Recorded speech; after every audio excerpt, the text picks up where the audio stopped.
Hello friends आशा करो आपलोक सकलो भाले आछे। আজি বিশেষকে অম্বুবাচী বুলি মই দুটা ৰেচিপি আপোনালোকৰ লগত শেয়াৰ কৰিম বুলি ভাবিছো। একেবাৰে সিম্পল ইজি ৰেচিপি আপোনালোকে ঘৰত এনেকৈ ট্ৰাই কৰি চাব আৰু গেষ্ট আহিলেও খুৱাব পাৰে। যেহেতু তেনে সহজতে বনাব পাৰি। আপোনালোকৰ ঘৰত যদি কঁঠাল আৰু বিশেষকে গাখীৰ আছে তেতিয়া হলে কথাই নাই আৰু একো বস্তুৱে নালাগে। এই দুটা ইনগ্ৰেডিয়েন্টে আপুনি বিশেষকে অতি সহজতে আৰু সোনকালে বনাব পাৰে। ইজি আৰু কুইক ৰেচিপি বুলি যে কয় হেনেকে আপোনালোকে বনাব পাৰে। বিশেষকে কঁঠাল স্বাস্থ্যৰ কাৰণে বিৰাতে ভাল। আমি সকলোৱে জানো কঁঠালৰ গুণাগুণ। পিছে আজি মই অম্বুবাচী বুলিহে আসলতে এই ৰেচিপিটো আপোনালোকৰ ওচৰত শেয়াৰ কৰিলো আৰু আপোনালোকে শেক বনায়ও খাব পাৰে। পিছে আজি মোৰ 2 in 1 ৰেচিপি। যেহেতু কঁঠালখিনি অকমান মই ডাঠকে হেৰি কৰিছো সেই কাৰণে অকমান গাখীৰখিনি অকমান ওপৰতে এনেকে মই ডেকোৰেট কৰিলো, ওপৰত কঁঠাল এফুটা দি দিলো। আপোনালোকে গুটেখিনি মিক্স কৰিও এনেকে খাব পাৰে। আসলতে ডেকোৰেশন বুলি ক'বলৈ গ'লে খাবলৈও ভাল হ'ব লাগিব আৰু বিশেষকে দেখনীয়াও হ'ব লাগিব।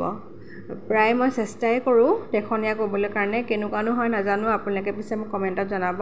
আৰু আনটো ৰেচিপি আপোনালোকেতো দেখিছেই, আপেলৰ ৰেচিপি। আপোনালোকে বিশেষকে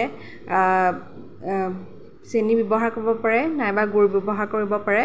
মই চেনি নাইবা গুড় একো ব্যৱহাৰ কৰা নাই দুটা ৰেচিপিত। আপোনালোকে দেখিছেই যেহেতু আপেলটো বহুত মিঠা আছিলে সেই কাৰণে চেনি ব্যৱহাৰ কৰিবলগীয়াও নহল আৰু বিশেষকে খেজুৰি দি দিছো সেই কাৰণে মিঠাই হৈছে। এলমণ্ডছ দিছো। বহুত এটা হেলদি ৰেচিপি। লগতে গাখীৰ, আপোনালোকে গাখীৰ বুলি ক'লে কেঁচা গাখীৰ ব্যৱহাৰ কৰিব পাৰে। এতিয়া মই মিক্সাৰ গ্ৰাইণ্ডাৰ এটা লৈ লৈছো। মিক্সাৰ গ্ৰাইণ্ডাৰত মই নাৰিকল ৰুকা দিছো, টুকুৰা টুকুৰকে কৰিলো, আপেলো দি দিছো। অলপ মই গাৰ্নিচিঙৰ কাৰণে ব্যৱহাৰ কৰিম। এতিয়া মই এলমণ্ডছো দি দিছো আৰু ক'বলৈ কাৰণে মই খেজুৰিও দি দিছো। এতিয়া গুটেখিনি বিশেষকে গাখীৰ অকমান দি পেলাই মিক্সাৰ গ্ৰাইণ্ডাৰত পেষ্ট এটা বনাম। পেষ্ট এটা বনোৱাৰ পাছত আৰু গাৰ্নিচিং কৰা সময়, যেহেতু গাৰ্নিচিং বুলি ক'বলৈ গ'লে সাধাৰণতে অলপ ডেকোৰেশন অকমান উজ্জ্বল হ'ব লাগে, আসলতে দেখিও যাতে ভাল লগা হয়। এতিয়া গুটেখিনি একেলগে দি দিছো।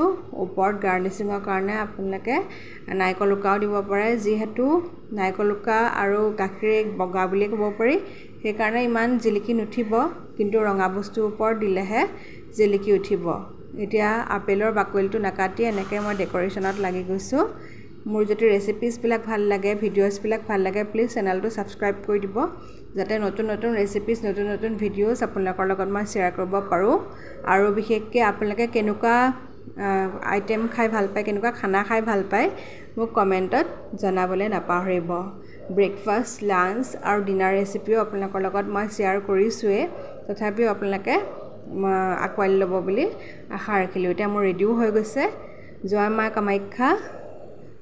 বিশেষকে মই অম্বুবাচী বুলিয়ে যেহেতু বনাইছো, আপোনালোকেও তেনেকে বনাই খাব পাৰে আৰু বহুত এটা হেলদি ৰেচিপি, টেষ্টি ৰেচিপি। আজিৰ কাৰণে আহিছো। শুভৰাত্ৰি। কাইলৈ আকৌ লগ পাম।